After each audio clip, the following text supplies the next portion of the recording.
আজ মিষ্টি কুমড়ো পাতার ভর্তা করব। তার জন্য মিষ্টি কুমড়ো পাতা নিয়েছি, পাতাগুলো খুব ভালো করে ধুয়ে নিয়েছি। পাতাগুলো একটু কুচিয়ে নেব। কুমড়ো শাকগুলো কুচিয়ে নিয়েছি। আমি এখানে মিষ্টি কুমড়োর পাতা নিয়েছি। কড়াই পাতাগুলো দিয়ে দেবো। রসুন আর কাঁচা লঙ্কা দিচ্ছি, নুন দিচ্ছি, জল দিচ্ছি। জল অল্পই দেবো, শাক দিয়ে জল বেরোবে। এবার ভালো করে সিদ্ধ করে নেব ঢাকা দিয়ে। আমাদের শাকটা সিদ্ধ হয়ে গেছে, পুরো জলও শুকিয়ে গেছে। এবার এটা নামিয়ে ঠান্ডা করে নেব। এটা ঠান্ডা করে এটা পিষে নেব।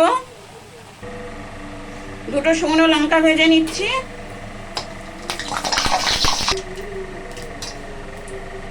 লঙ্কা ভেজে নিলাম, শুকনো লঙ্কা। এবার একটা পেঁয়াজ ভেজে নেব।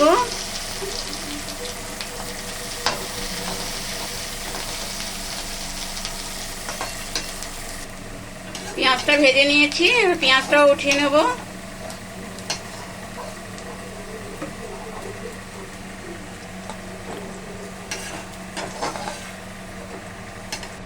এবার ওই তেলেতে দুটো মাছ ভেজে নিচ্ছি।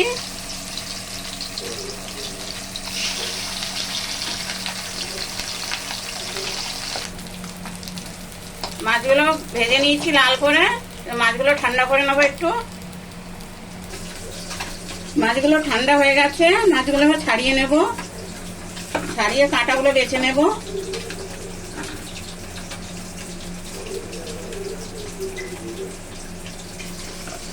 মাছগুলো ভালো করে বেছে নিয়েছি। এবার যে লঙ্কা ভেজে রেখেছিলাম এটা মুড়ে নেব।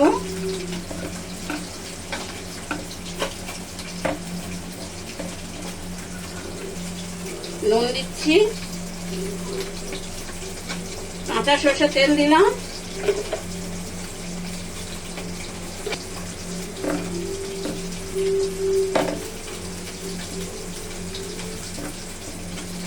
ভাজা পেঁয়াজ সব মেখে নেবো একসাথে। সব মেখে নিচ্ছি ভালো করে, মাছ, পেঁয়াজ, ভাজা লঙ্কা, নুন, তেল। কুমড়ো শাকটা পিষে নিয়েছিলাম, এবার এটাও মেখে নেবো এর সাথে।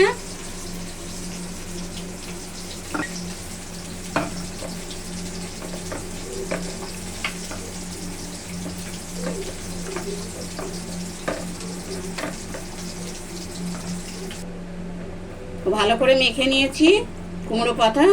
এরকম মিষ্টি কুমড়োর পাতা মাছ ভাজা দিয়ে এরকম ভর্তা বানাবেন, খুব ভালো লাগবে।